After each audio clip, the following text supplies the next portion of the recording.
All right, I had to do that. You know, it just so classy. I just had to do it. Couldn't resist. Couldn't resist at all. So today we're going to reveal the Neris artwork, which is done specifically for comic skaters in mind. The hope is that, you know, I had this art specifically made just for comic skaters. So the hope is that it being made specifically tailored for comic skaters, that it will draw in more comic skaters. And today's stream is going to be all about getting comic skaters into the picture. More of them. There's actually already been a very nice amount already, but this is hopefully going to bring in more. All right, so first and foremost, I got to brag. This came in the mail. I ordered this 3 years ago, and I paid for it 3 years ago. I wasn't sure it was ever going to come in, but this is a knife from, if you've ever seen Forged in Fire, this is from one of the contestants from season 1, and I really liked his style. And so like 3 years ago, I said, hey, I want one. And I just now got it. It's pretty sick. It's pretty awesome. It's not as sharp as the ones in the show. In the show, they're like shaving their hair off with it. But, you know, it's still plenty sharp. It will still kill, right? And it looks pretty awesome. So far, we don't really have... Well, we have a comment. Let's see what the comment says. Hail Shay, thank you very much. Let's see. I don't know if I want to show the artwork whenever we don't have any viewers right now, but maybe I'll go through the campaign first, and then hopefully we'll have a viewer by then, and I will reveal this artwork. I know a lot with ComicsGate, at least with my streams, not so much the big people, but with me, I know a lot of times, you know, a lot of people, they stream, they watch it after it's already done. I know that there's a few big streams going on right now. So, I mean, I can't really, there's always a live stream that's bigger than mine going on. So I just kind of have to do what I'm going to do. All right. So let's see. Let's get the campaign going. All right. I think 3 is what we want. Let me see if that's right. Yes, it is. All right. So this is the campaign. I do plan on shortening the video length of this. Well, the head video, I went on a live stream with some awesome guys, and they're like, yeah, it's a really cool video and it's funny, but maybe shorten it a little bit. And I do plan on doing that. But I'm just going to go over the, I have not seen this comment. Oh, wait, no, yes, I did, actually. Never mind. I did not actually have the chance to go over the tiers when I was on the live stream because I was not exactly, well, I was just so flustered, I didn't really think to do it. So we have the featured tier here, right? And that is Lenod's Yari package. He's a really awesome character. You get the ebook, the physical book, and the visual companion. Please note, and I'm going to show you the artist that's going to do the cover for the visual companion after I reveal the epic ComicsGate art. He's going to do a cover pretty cheap, actually. I'm actually impressed with myself with how cheap I've gotten everything really at. So you get the ebook, physical book, visual companion, which is a book, and a sticker of Narbad right there for $55, and it's a pretty good deal. Ragni's Mace is just the ebook. Bothlin's Hammer is just the physical book. Narbad's Axes is the ebook, the physical book, and the sticker. Talia's Courage is the ebook, the physical book, the sticker, and as big as I can make it before it gets fuzzy, print of the cover, which I imagine could be pretty big because that file is massive. All right, next we have Tima's Blades package for $80. Basically, you get the ebook, the physical book, 5 prints out of these of your choice, and the visual companion. I actually go over the print options for your selection right here. Those are all the options for prints with the Tima's Blades package. Then we have the family bundle, which comes with an ebook, 3 physical books.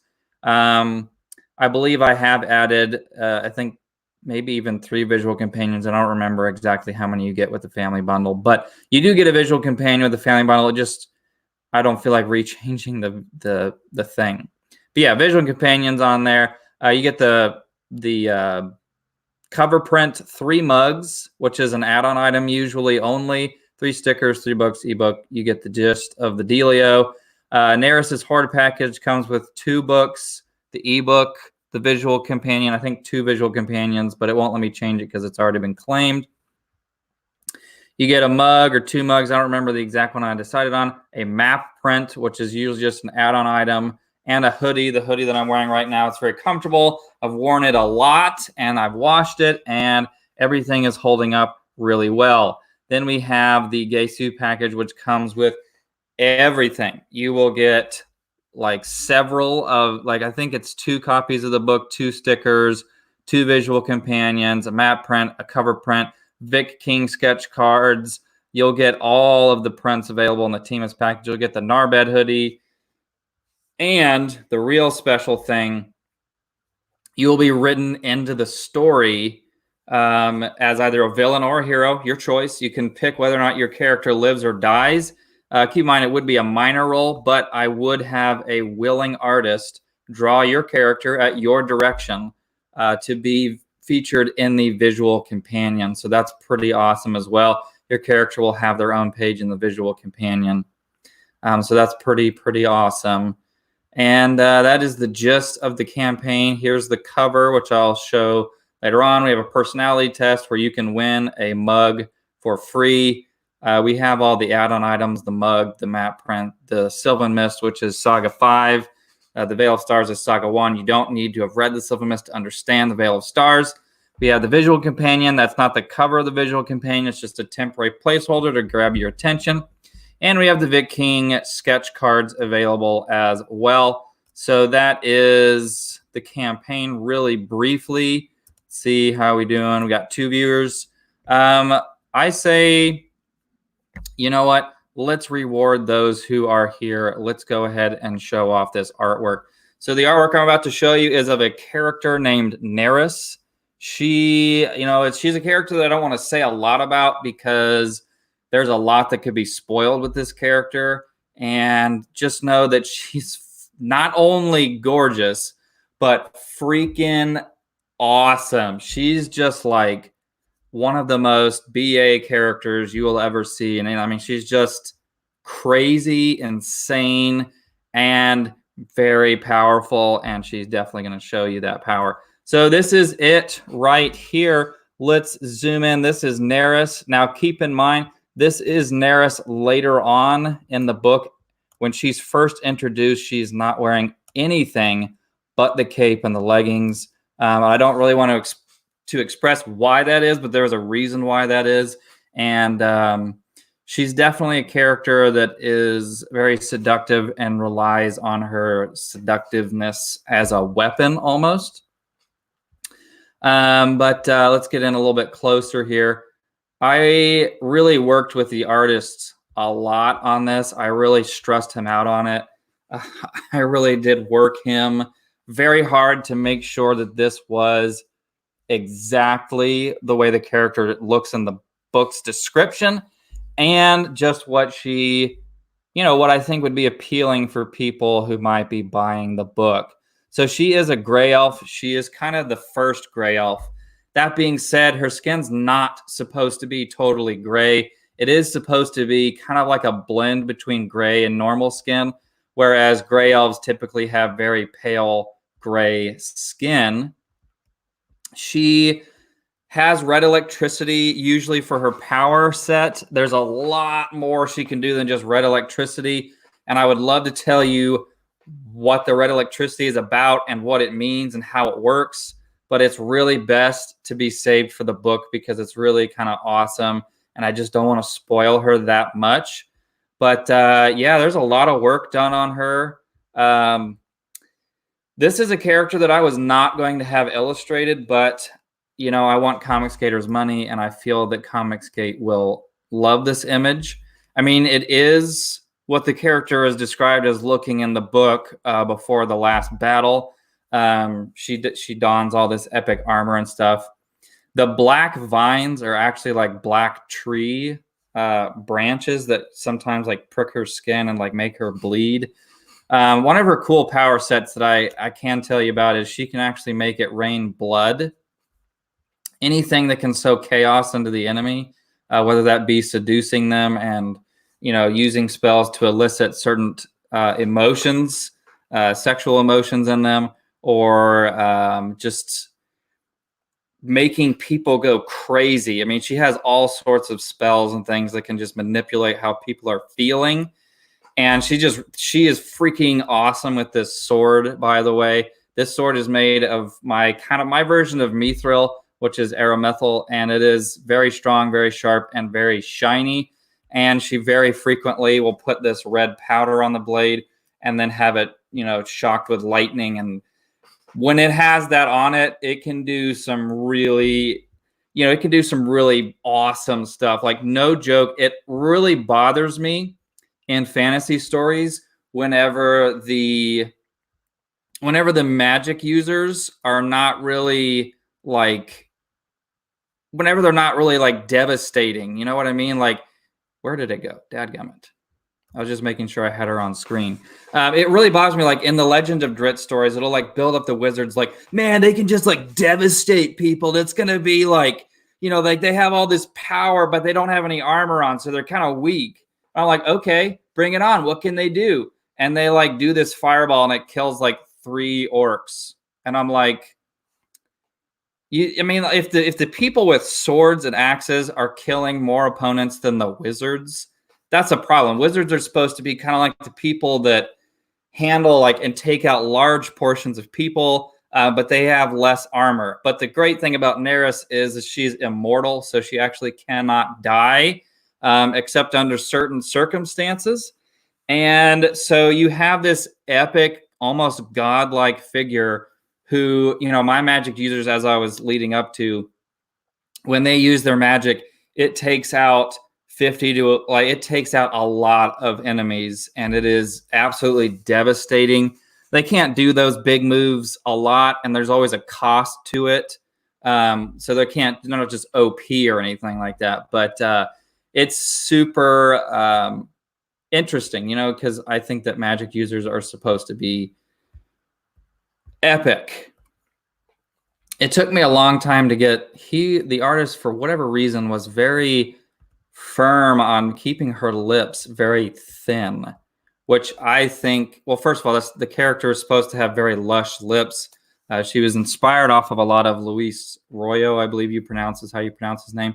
She was inspired by a lot of his artwork, and so I really wanted thick lips that had a bit of glistening on them, and it took a long time to get him to do that, but to get him to do it right.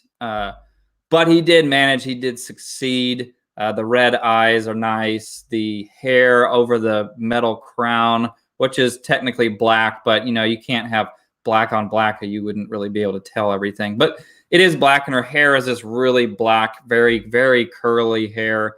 And I think that he really nailed that. I did go back and take into consideration what a certain comic skater had to say about certain parts. And so hopefully this is more to your liking. That I also, along with the lips, you know, I had ComicsGate in mind, so I had to go back and back and back. I was like, no, more definition right there, you know, because, well, first of all, that's how the character is in the books. It's like described in the books, but also, I mean, if I'm going to spend the money to have this character done by such a talented artist, Andrei Vasilchenko, I want it done right. And she looks so real. I think that she looks very realistic. And the leggings are kind of a big part of her character. She always has the leggings on. And I don't know. So that was a big part of it for me. I think that he did an excellent job there. There was a while where we might have gone horizontal right there. But I saw the options and I was like, you know what, this actually looks better. It kind of accentuates the curve of her body a little bit more. I like that he added lightning inside of the water and kind of reflecting in the water. I think that's really, really cool. Now, this character specifically, why it's important to Comics Gators is if you back any physical tier, any, and that even includes like the Boflin's Hammer, which is $15, you get this artwork as a bookmark for free. Now, how I'm going to decide, we'll figure out who is ComicsGate so that I give it to the right people, is after the campaign is over and it is time for me to order the number of bookmarks that I need, what I'm going to do is make an announcement, in Indiegogo, and basically say, hey, if you're a part of ComicsGate and you would like your complimentary bookmark, please respond to this saying, yes, I'm ComicsGate. And then I will make note of it, and you will get the bookmark for free in your package whenever it comes in. Now, if you're a ComicsGater and you spent more than $50, you will get a bookmark of this artwork, and you will get a print of this bookmark. And I'm not talking like a dinky one. I'm talking like a decent sized print, okay? Because I really like ComicsGate. I value ComicsGate very highly. I love backing ComicsGate projects. I love reading and supporting ComicsGate projects. And so the idea of ComicsGaters buying my product is its own reward. And I want to reward that in turn. So to me, it's very important that I reward this and show my appreciation to this community that I value so much. And so this is my little way of doing that. I commissioned this in hopes that it will draw some ComicsGate attention. I'm fairly certain that it will, because you cannot deny that she's gorgeous. And, again, just to emphasize, this character is not just an attractive character. That's an important feature of the character, but her personality and the purpose that her character has in the story is so epic, and it's so beautiful. It's just so good. I know that a lot of people might get offended by her appearance, but that's actually part of the character. Part of the point of the character is that everybody has value, no matter if they're considered the scum of society or not. And Neris is kind of considered the scum of all time. Like, she is hated by everybody. And so a big point in this book is that redemption is possible for anybody. And not saying that she gets redeemed, but it's possible for people. Anyway, I don't want to say that she doesn't get redeemed, but I'm just to say it's very complex. It's not a simple yes or no.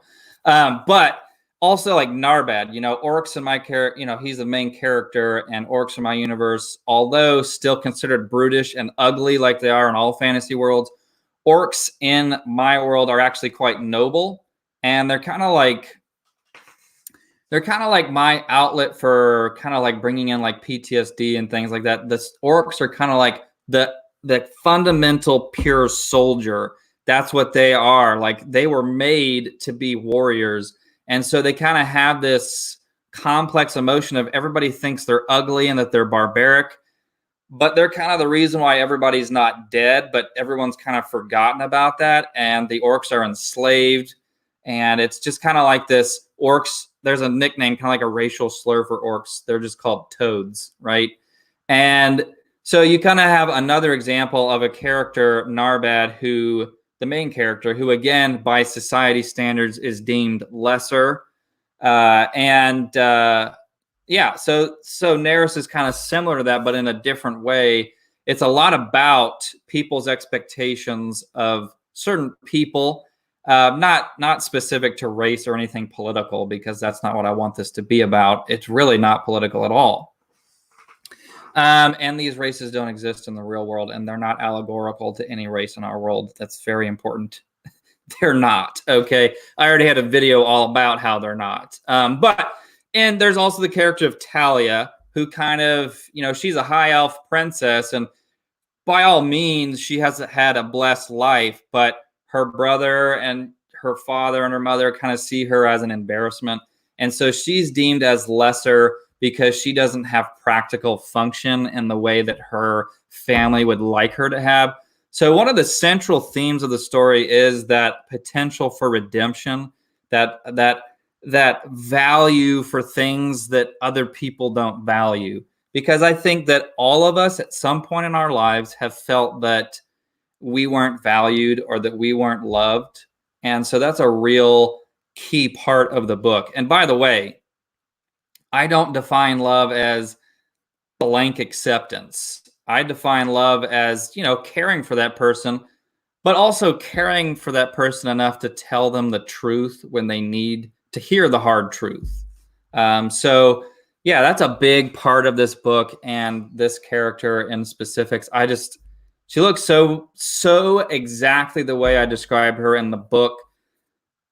I honestly can't believe that this artwork is, that it exists, because it's just so perfect. Let's get in real close one more time, just because it is exactly just the hair, the crown, the nails, like it just looks so good. It just looks. Yes, the armor is being held up by vines and thorny branches. Like you have the metal plates, but they're being all held to her by black tree branches and roots and thorns and vines. She's pretty much, everything about her is either black, gray, or red. Those are kind of like her major colors. And I can't emphasize how epic of a character she is. Now, the next thing I want to do, and by the way, this artwork is in the visual companion as well, is show you the visual companion and how it is shaping up to look. So I don't have the cover yet. I will show you the artist. I might need a few seconds to find him again, because I don't remember. Oh wait, no, I do remember his name. So yeah, I'll be able to find him pretty quickly. So I don't have the cover yet. That'll probably not be done until pretty much when the campaign ends. In fact, that'll probably be the only thing that I'm waiting on for things to start to ship.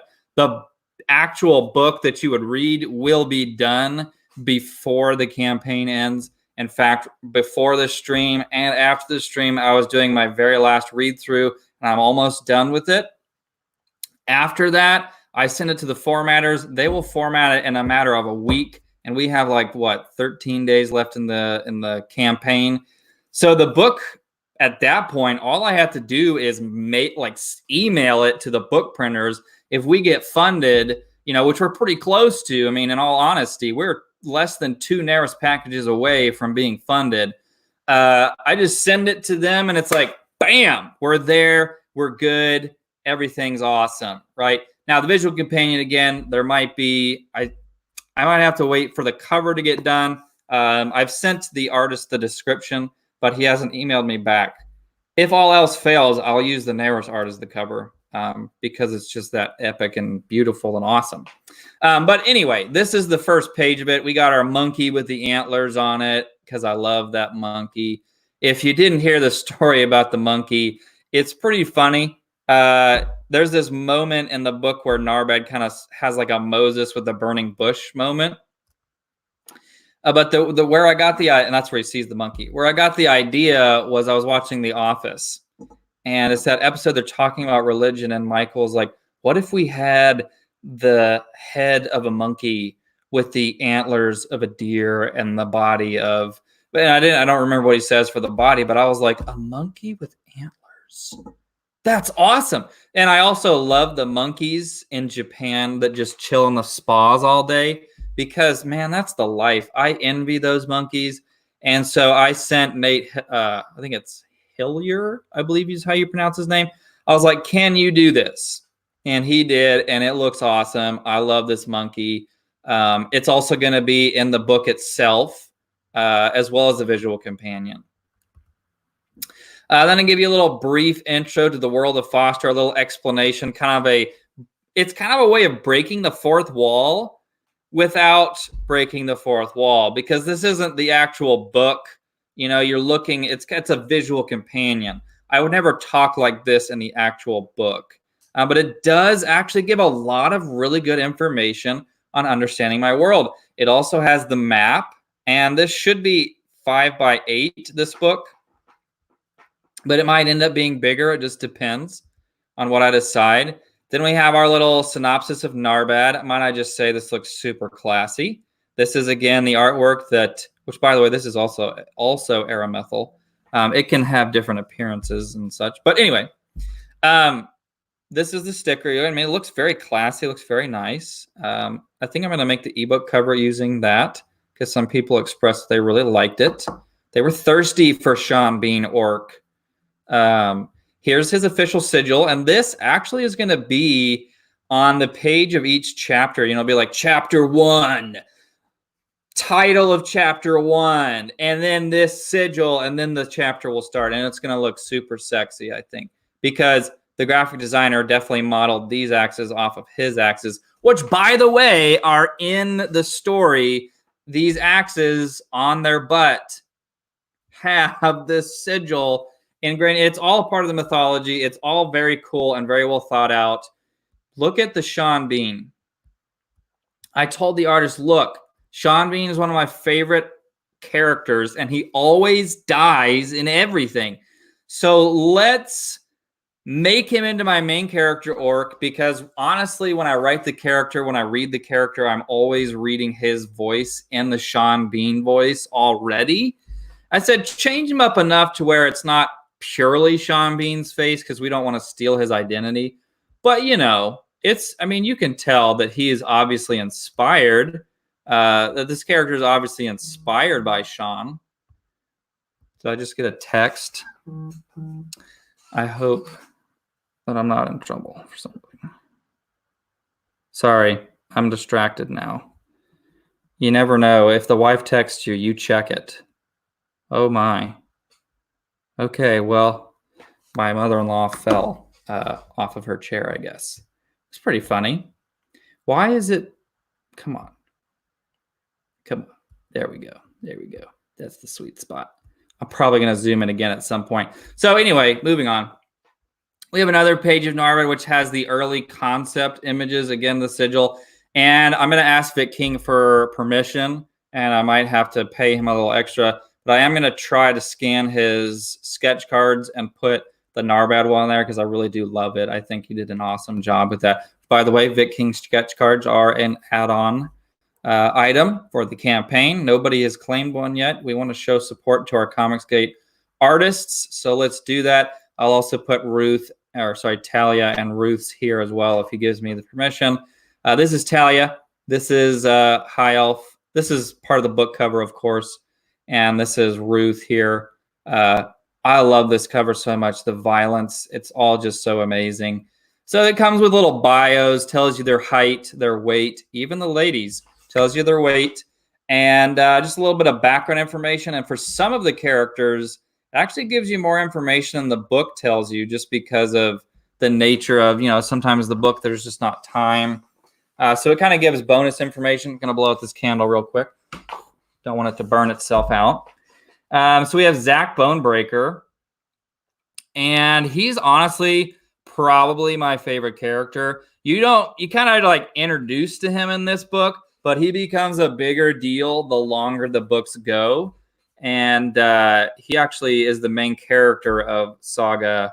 Well, one of the sagas. I don't want to spoil which one, but I actually based his sword off of, I don't know how big my image is here, but I actually based his sword off of the sword that I have here.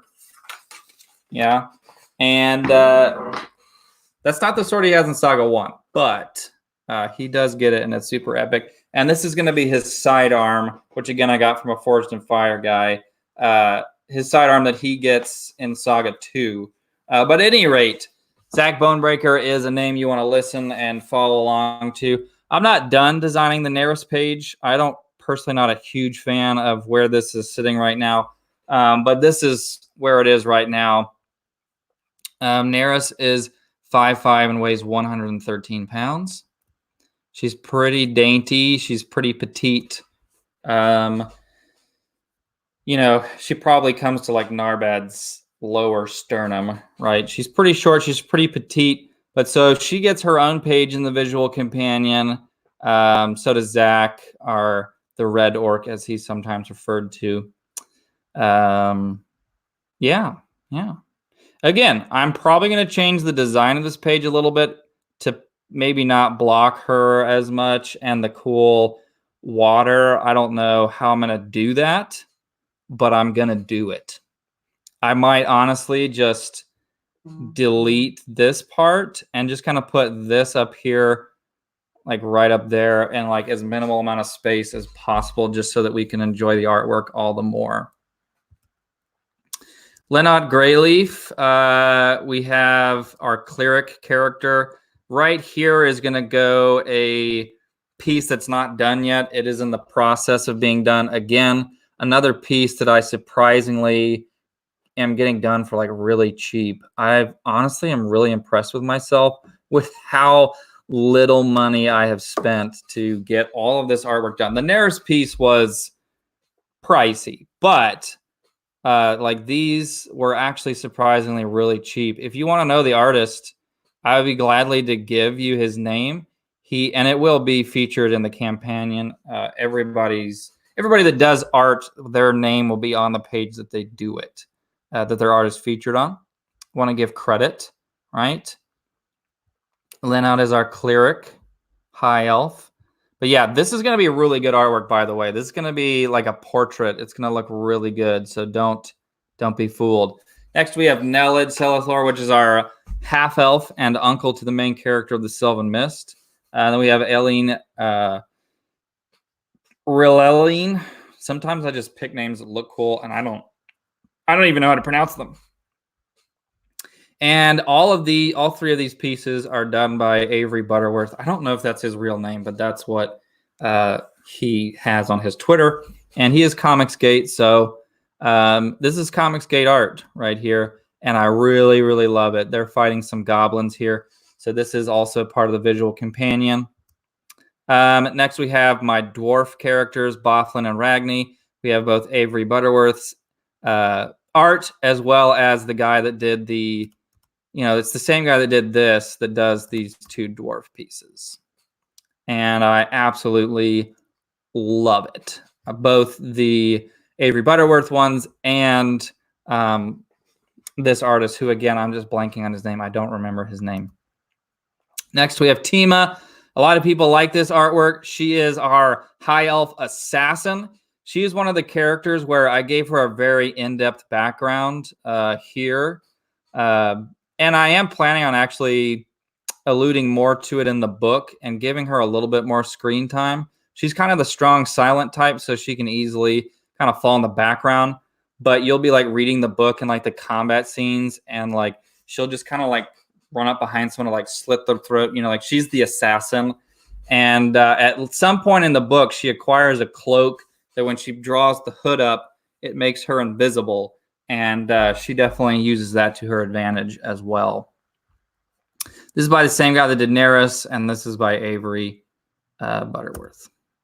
We have DeFlorgak fully evolved. That's pretty important because when you first meet him in the book, he does not look like that. And Karam, who is kind of our secondary / primary villain.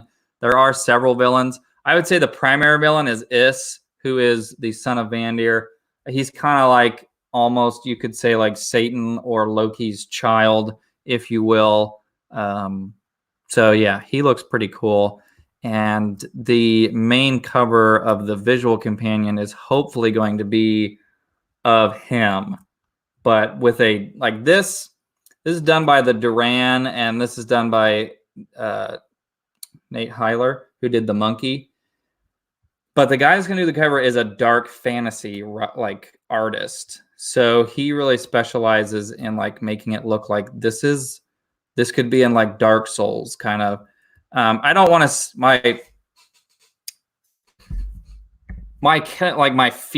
my environment is not Dark Souls. I actually don't really like the visual aesthetic of Dark Souls. But I do have a dark fantasy kind of appearance. These books are very gritty and very dark and very bloody. I cannot underestimate that. And that's kind of the closing remarks on the visual companion. So that's what we have so far. I think, oops, that's not what I meant to click. So I think that it's actually looking pretty good. All things considered, that's like what, 20, 24 pages. And again, I'm going to rework the Neris page. Linod, still don't have that yet, but that will be within probably a week or so. I'll have that. So that's put the Vic King stuff. Have to get permission from him. And the cover still has to be done. But it will all be done by the time that we go to ship. No problem at all.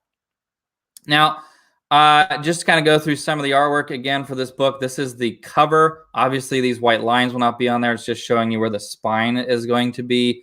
It is going to be a 5.2 by, I think it's 7.8.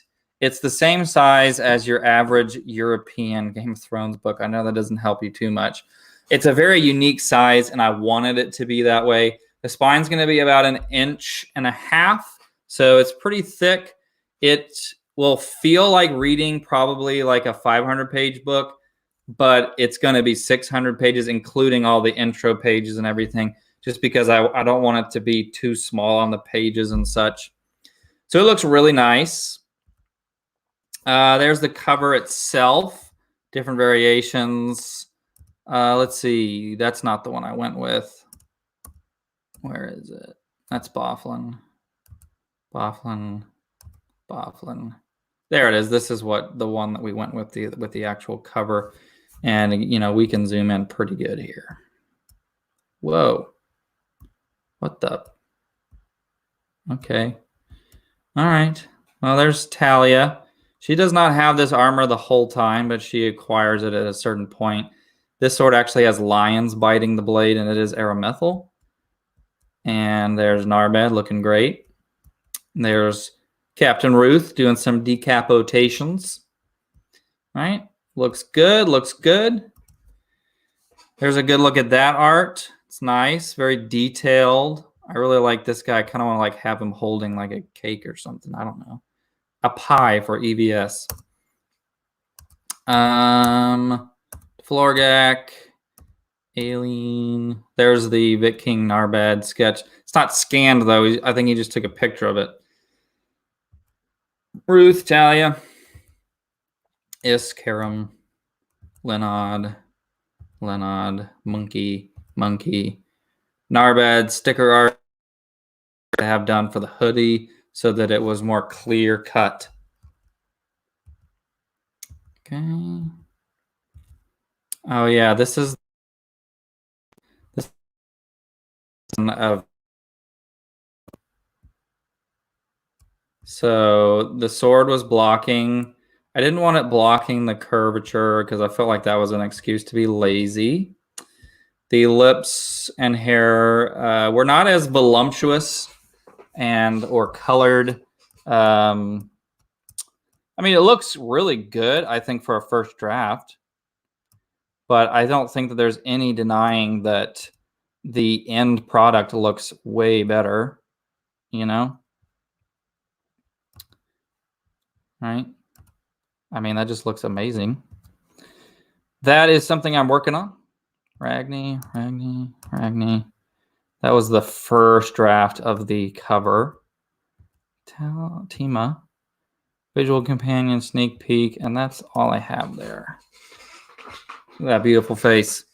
All right, so I'm going to find the artist that's doing the covers art and show you kind of what the visual companion artwork. Oh, it's Cody Cold? Oh, no, it's not Cody. I can find it real fast. You know what? I remembered it like freaking Chris Cold. Yes. Maybe. Yes. Okay. So this is the artist that is going to be doing the cover for the visual companion for a very nice price, might I add. Unless, of course, he backs out of the deal, which does happen sometimes because he has not started yet because he was not available until mid-May. I really like this piece that he did. That's just so freaking awesome. I really love that. That's really nice. And the piece that kind of like told me, oh, he can do the cover of what I'm looking for is this. Okay, my book's called The Veil of Stars. I really like the way the stars look here up in the sky. We have this epic castle, which Karam and Is also have. And then instead of these two guys, you would have Is, with his epic glowing white cloak and his glowing yellow, white eyes, and just the massive ice sword. And you could really, I feel like none of the art that I've had done of him really captures the menacingness of him, So I just we're gonna get it this time. We're gonna get it. We're gonna get it. It's gonna happen. Yeah, it's gonna happen. I just love the stars and the paint strokes. This is so epic, and I really look forward to the cover that he's going to do for the visual companion. Now, last but certainly not least, I will show the narrative art one more time, and then I'm going to try my best to read you a chapter sample from the book itself. You get to hear the author reading his own work with all the inflections and all that, so that you're hearing it exactly the way that I hear it in my head. So let's look at her one more time. And I'll probably show her again at the very end of the stream. Again, there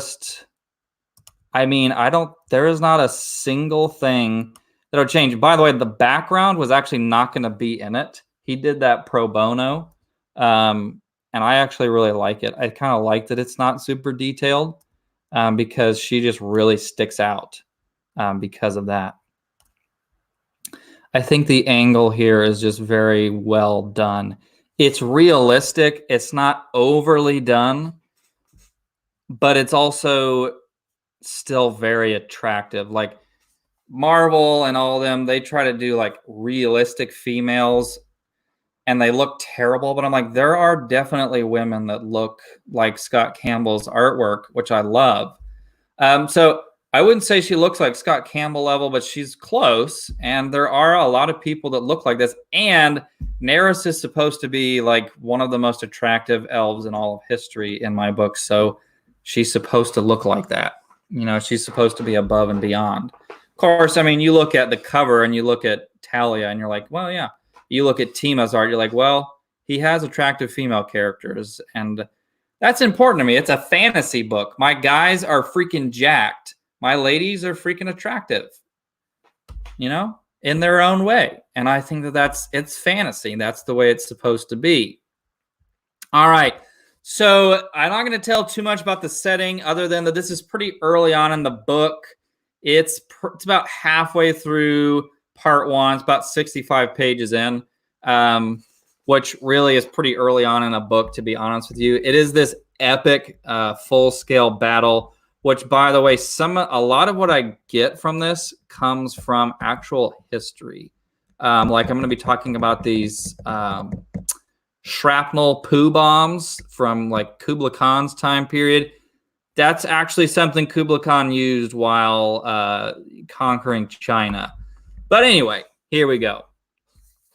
The sun was setting to Narbad's right, yet somehow the sky was gray.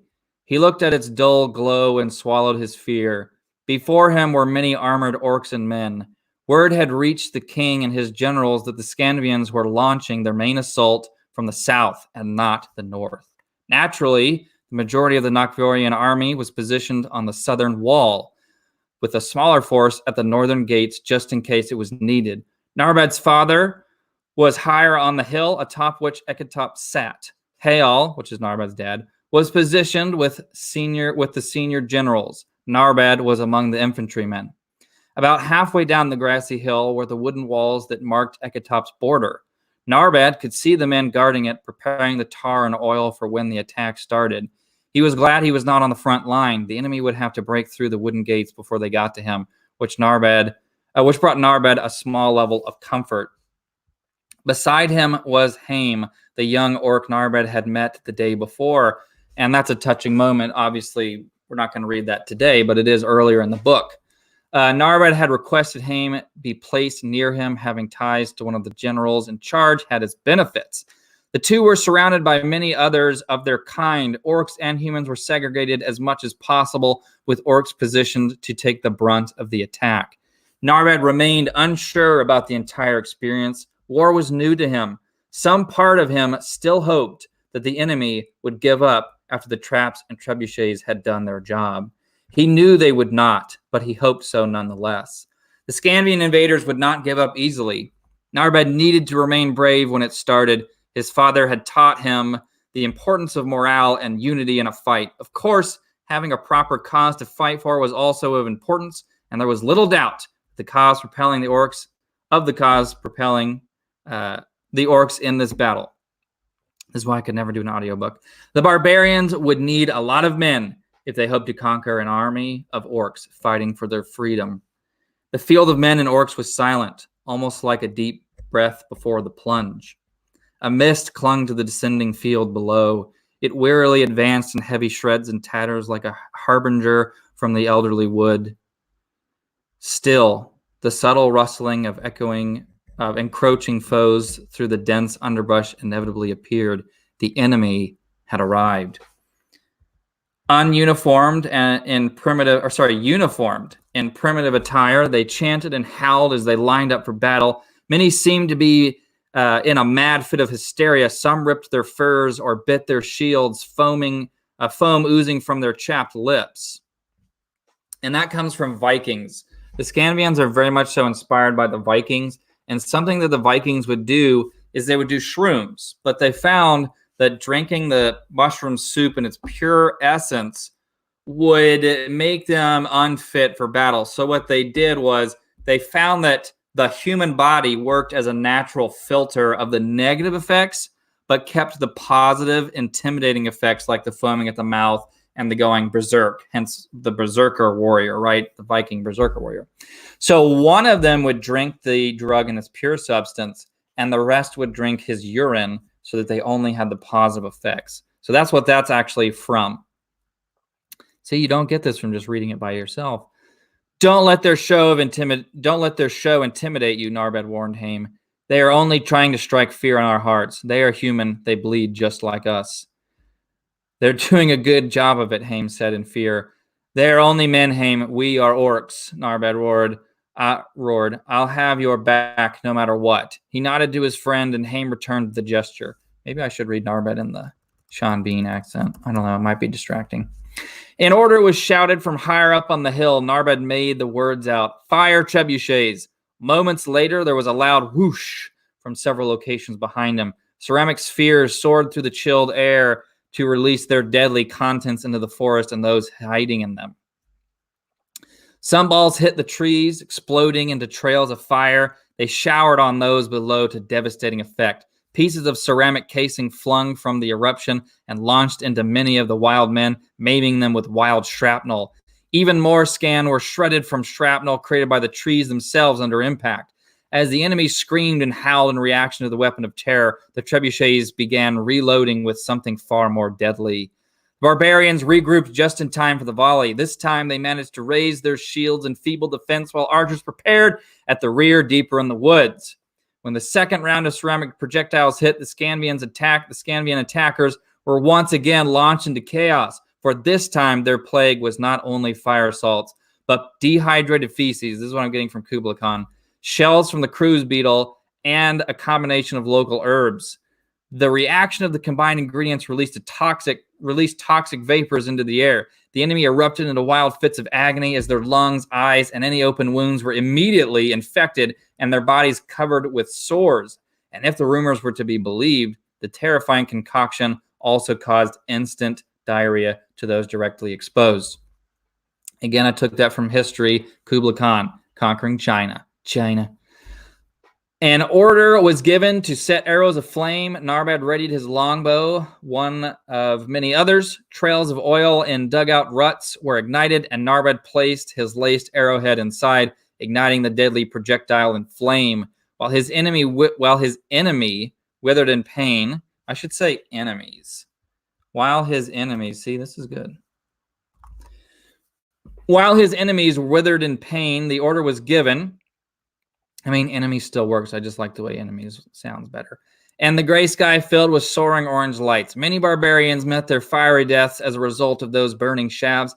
An even greater number were engulfed in flames by few arrows that struck sacks of oil that the Nokvorian army had tied to select trees before the battle had begun, also from history. It was a massacre. See, being a history teacher helps. A second volley of arrows was ordered, along with another barrage of trebuchet fire, but by then the barbarians had charged forward. They were wild and fueled by their anger, just as Narbad's father had intended. As they barreled forward toward the fortified city walls, many fell to traps or were shot down by those defending the wall. Even more were set ablaze by pre-laid trails of oil. As pre-laid trails of oil were ignited, tar and stones were poured on those that reached the gates early. And this really kind of goes into like orcs are masters at warfare because that's what they were made to do. And the orcs were the ones that planned the defense of the city here. Narbad could hear the screams and the smell of charring flesh. Still, the barbarians kept their charge and managed to carry ladders and ram to the gate. At length, they braved the arrow storm and shattered the gate. As Hale and the generals had masterfully planned, half the barbarian horde lay dead before a single soldier clasped swords with the enemy. We're getting close to the close-in combat here.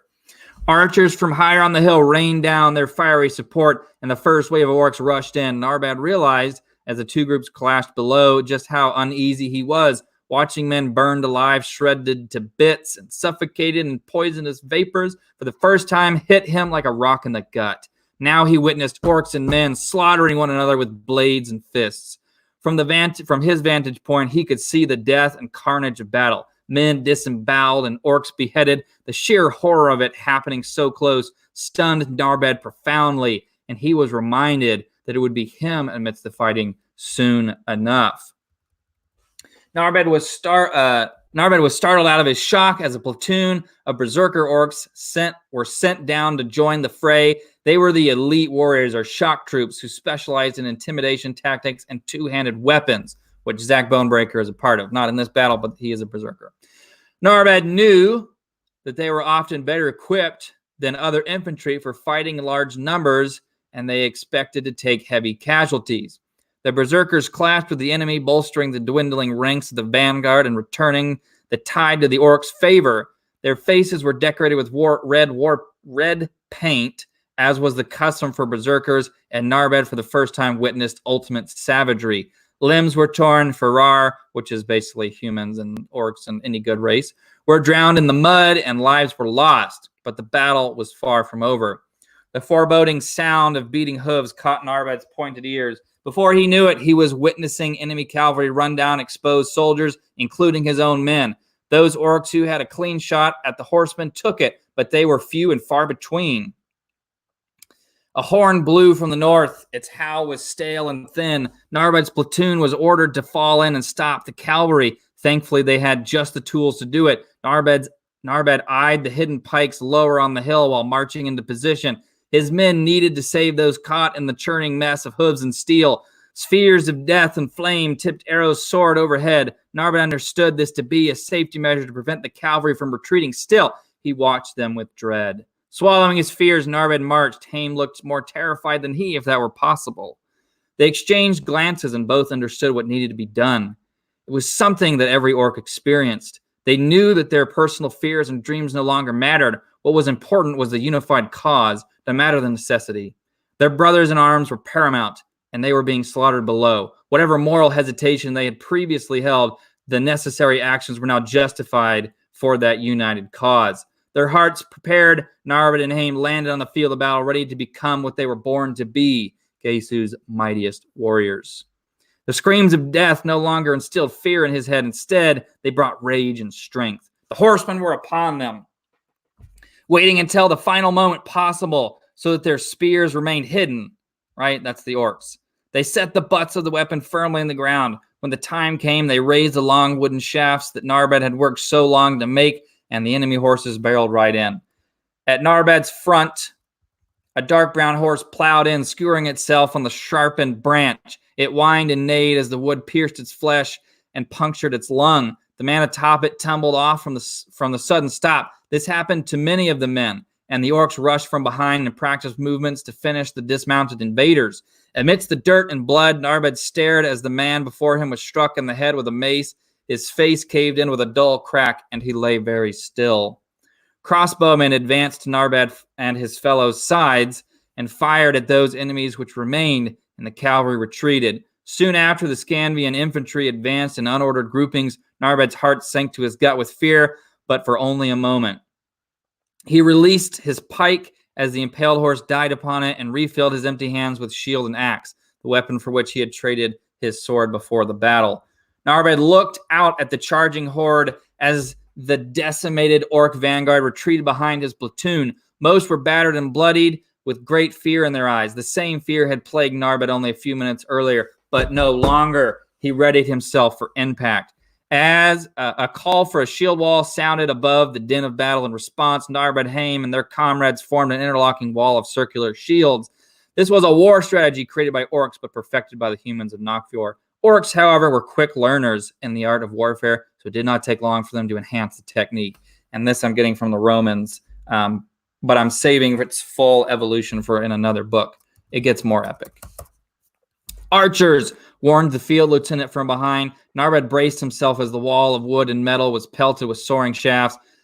3 arrows hit his shield, one even thrusting through the wood a few inches. Narbad stared at the wicked arrowhead before his face. 1 or 2 more inches and it would have pierced him. An orc not 2 positions to his left had an arrow pierced through his arm where his arm was holding the shield. It wasn't a mortal wound by any means, but Narbad assumed it hurt quite badly by the way the orc screamed. Narbad dared to raise his shield a few inches, creating an opening just big enough to see through. The enemy was almost at their line. "Stand!" ordered the field lieutenant. All the orcs in line stood, their shields with them. 3, 2, 1. Narbad braced for impact, his feet positioned so that he would not be knocked over. When the clash came, it felt like he would be forced over despite his efforts. But his brothers in arms held firm and repelled the initial rush. Orders were shouted in the orcish tongue, the language was seldom used anymore, save for military situations where they did not want their enemies knowing the orders being given. "Draken!" ordered the lieutenant. The company surged, ramming their unified shields against their foes in a sudden burst. "Angstlich!" I'm just like acting German for some reason. Every other shield opened, Narbad's included. "Here we go, Haim," Narbad said to his friend. As the shield opened to his enemy, he hacked down with his axe. The curved steel cracked through the opposing warrior's skull and bit down to the eye. Narbad nearly lost his stomach as blood rushed out of the young man's head like a fallen dam.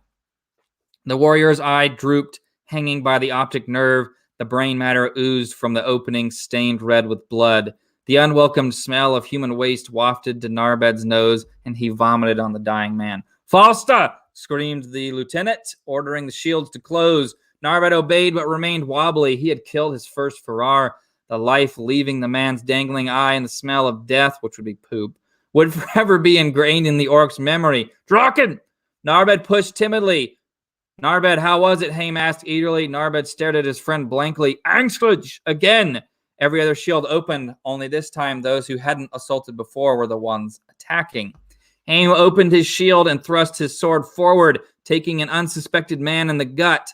Narbad looked on as Haim's face lightened at the victory, then changed rather suddenly. The man that should have been thrown back by Narbad's shield made a strike of his own. With an expression of horror, Narbad watched as poor Haim was stabbed through the throat. Haim fell a second later, hands grasping his neck as he futilely attempted to stop the flow of blood. A gurgling cough erupted from his mouth, launching scarlet fluids into the cold atmosphere. Then it stopped, and Haim lay very still. Time seemed to slow, a second lasting a minute. Narbad looked down at the wide, lifeless eyes of Haim as they stared up at him, eternally pleading for help. Narbad couldn't believe it. His friend was gone. They had just gotten to know each other, and now he was gone. He was dead. An entire world had ended. The orc to Haim's right howled for the hole to be filled. A medic and a replacement arrived only moments later. Narbad knew it was too late to save Haim, but it was not too late to avenge him. Adrenaline and rage boiled his blood. All the pain inside him melted into a single war cry that drove the barbarians back more than a shield wall ever could. It was then that Narbad gave himself entirely into the power of the orc. Narbad swung, which is like super adrenaline, basically. Narbed swung his baleful axe, carving into the neck of his friend's killer. Gone were his revulsions to the scene. All he knew was cold, purposeful rage. This is where it gets really good. As a second foe's head flew free from his body, Narbed launched into a single-handed slaughter of the enemy. At first, his platoon leader ordered him back in the line, but after seeing that the power had released in the young orc, he ordered his spot in the line filled and called for a general advance. This was not uncommon amongst orcs. Anytime the power of the orc was released in a soldier, the leader knew to fill the hole in the line and use the adrenalized orc as a psychological weapon against the enemy. If the rogue died, he had at least died furthering the cause of the battle. A volley of arrows was released by the enemy in an attempt to stop Narbed, but none of the shafts made contact with the fiery orc. He used his shield and the men around him as protection from the arrows and continued to tear through the ranks of the enemy. Seeing the prowess of the rogue warrior, many of the others began to give in to the power. So many orcs gave in that the field lieutenant was forced to order a break of ranks. Soon, more platoons joined the slaughter, Narbed leading the charge. Narbed circled his shield in a wide arc, bashing the face of one foe while guiding his axe toward the gut of another. Spinning around, he blocked the blow from his left. Next, Narbed locked the beard of his steel axe around the ankle of his foe. With a sharp tug, the man's leg was pulled up and thrown off balance. Narbed followed through with an instant mighty bash of his shield. As the foe fell, and Narbed grasped one end of his shield in both hands and slammed down upon the man's face. A sickening crack pierced the sounds of battle, the shield embedding into the man's skull. Narbed picked up a second axe from the blood-soaked ground and swung it to his right. The axe bit deep into another man's side, carving him open from rib to heart. "Rah!" called the son of Hael to the blood and dirt of battle. Mud coated his hair like paint, and blood moistened his face like sweat. A sword descended rapidly, attempting to cleave Narbed's head. The orc instinctively blocked the blade with a raised axe, looping it in the head of in the beard of the steel head, and forced it harmlessly aside. The ravenous orc punched the man in the nose, effectively sending him to rest upon the cold earth. His right axe found its way into the man's head seconds later. Undaunted, Narbed removed the weapon and charged to engage his next enemy, and an enemy was ready to meet him. A burly, blonde beast of a man wielding a warhammer swung heavily at Narbed. Knowing he was unable to block the powerful weapon with a single-handed axe, Narbed ducked, slashing backhandedly during his descent. The sharpened spike on the back of his axe stabbed deeply into the man's calf, severing the tendon from the side. Narbed removed the axe from the corded muscle as the man was forced to kneel before him. "Suffer in the name of Haim," the orc screamed. He punched the man, surely breaking his nose. The friend of Haim raised his axe to the sky and swung down upon the defeated warrior's face with all his strength. Blood erupted from the vertical gash like a geyser as the skull was split. Teeth and brain matter fell to the cold earth, and Narbed was showered in sticky crimson. Narbed, son of Hael, was lost to grief. He rested his axe upon the corpse's throat and began to saw back and forth along the soft tissue. Moments later, Narbed held the head by its golden hair and tossed it to the dirt. Several others tried to slay the orc warrior, but all failed. Narbed utilized his axes with brutal efficiency. One axe severed the spine at the base of the neck. The other sliced a man's throat. It appeared the orc was untouchable. As the battle began to die down, Narbed claimed one more victim. The unfortunate man died with nearly a dozen gashes on his back and side. As the last barbarian fell, the rest fled. An enthusiastic cheer erupted among the victorious. Narbed, adrenaline wearing off, dropped to his knees in horror. His piercing blue eyes stared at his crimson-stained hands, the blood and mud clinging to his green skin. He knew it would never fully wash free.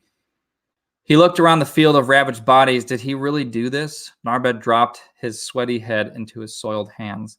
The awakened orc would not be afforded the opportunity to answer that question, however. He was soon lifted from the grime by the cheering crowd. All made dramatic claims about him, stating that he had practically vanquished the enemy single-handedly and that he was a hero. All Narbed knew for certain was that he did not feel like a hero. It was his fault that Haim died. He had failed to push back that man.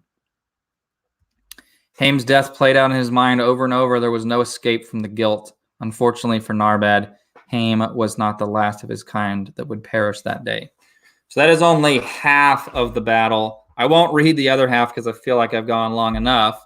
But again, that is kind of the gist of, that's kind of a sample there. Some of you have stayed in for quite a while.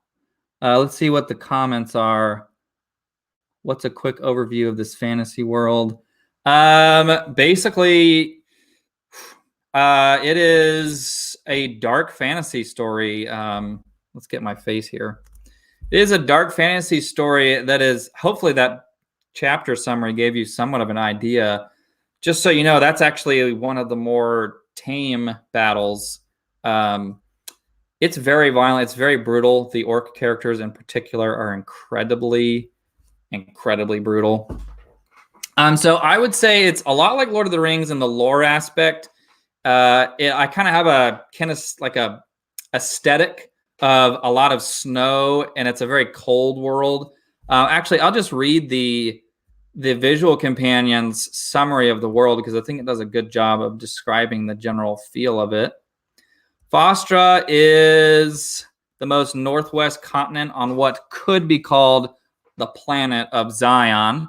It is a world that Gesu, which is kind of like my version of Odin / the Judeo-Christian god, made as a bridge between what we might call heaven and hell, or Valhalla and hell. And by the way, in my books, I spell hell with one L because that's how they did it in Norse mythology. This is largely inspired by the Norse concept for Midgard, being this. It's kind of like a purgatory of sorts. Being this purgatory of sorts, the gods are much more involved than on our Earth. They walk the lands freely and visibly. This world is a lot colder than our Earth as well. It is darker, more dangerous, and overflowing with mysteries. I wanted it to be a lot colder than our Earth because in the Middle Ages, there was actually like a mini ice age going on, and I really want to kind of capture that feel. And to be honest with you, I'm a huge Jon Snow fan, and his storyline, I just love snow. I think that it's very epic. I like cold weather. I like winter. I love summer, but I also love winter, and so I kind of wanted my world to have a more cold and depressing and gray aesthetic to it. That doesn't mean that there's not a lot of comedic relief in it. My dwarf characters are quite hilarious, and even Narbad and characters like that have a lot of comedic heart to them. But it's definitely not like a Marvel film.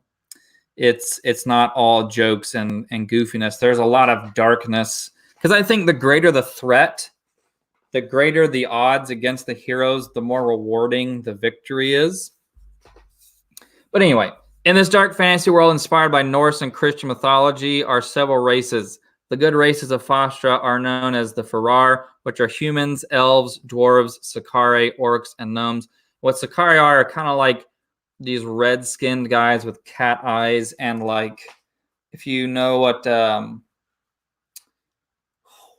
antelope horns look like, they're kind of like the spiraling ones. They have like antelope horns coming out of them. They're like a really unique creation of my own. And there's also like water elves, which I made very unique from probably anything you've ever seen before. The evil races of Fostra post Ragnarok consist of the Virar, which are Lifts, Wendigos, Ormrillar, and fallen giants. Ormrillar are kind of like giants with the heads of moray eels. Wendigos are kind of like really, really hairy with tusks, Orakai, if you will, and they have like blue skin. Not always blue skin, but most of the time. Lifts are kind of like goblins, but their skin is so pale and translucent you can actually see their black skulls underneath, and they're really creepy looking. But that to say, it's just a really eerie and dark kind of atmosphere about it. Art looks fantastic. Thank you very much. Oh no, does this mean you're going to kill him? I don't want to spoil that, but not in this book. Probably not in this book. His helmet is badass. Oh yes, Zach. Yes, that helmet is definitely awesome. You know, antlers on a helmet aren't very realistic, but who cares? It's fantasy. You know, it's fantasy. But I'm going to show Neris one more time, and then we're going to call it a night, I think. I'm going to continue to work on the book so that I can get it printed. Let's see. This should have Neris visible. Let me just double check that that is in fact okay. Yes, that what is happening. It'd be really embarrassing if I was talking about her and I wasn't showing her. But this is the art that's exclusively for ComicsGaters. Again, if you back the book at any tier, you will get a bookmark for free of this artwork. And let's see. If you spend more than $50, you get a. I'm gonna make it as big of a print as I can. That's being reasonable about the price. So it's gonna be bigger than a 5x7. It's gonna be bigger than that. It's gonna be a pretty decent sized print if you spend more than $50 as a ComicsGater. If you've already backed the project and you would like to increase your order so you get that that poster, that print, just let me know and I can make a secret tier of whatever it is that you want to add on. And we can get that arranged by all means, because this is gorgeous artwork. It'd be a shame not to get it, right? I mean, I'm not going to have the bookmark be like really thin. I'm going to make the bookmark thicker so that you can get the full, like the sword and the cape and like the whole piece. So it's going to look really good. It's going to look really nice. As much of her as I can fit on a bookmark of whatever size I can get is my goal. But of course, this is going to be the main focal point. The sword's cool, but it's not as cool as herself, right? So that is today's live stream. I hope that you have enjoyed it. I hope that this was enjoyable for you. I actually really enjoyed reading part of the book out loud. I think I had like 3 viewers when I was actually doing that. But yeah, I'm going to go continue to work on the book. You guys keep being awesome and have yourselves a lovely, wonderful night. Thanks for all the support and the comments and everything. I greatly appreciate it. Share this video, get other people to view it once it's done. I think there's a lot of great stuff here, and I think that ComicsGaters are going to love it. I will post the Neris art on the Mistwood Twitter, of course, with like the Mistwood Publishing words on it, because I think if people just download it off of Twitter, why would they want the bookmark? They already have it as a phone background. So that's why I add like the words and such on the images when I post them on Twitter, because I would do that, you know? I would totally do that. But anyway, have a lovely night. Take care of yourselves, ComicsGate, and peace out.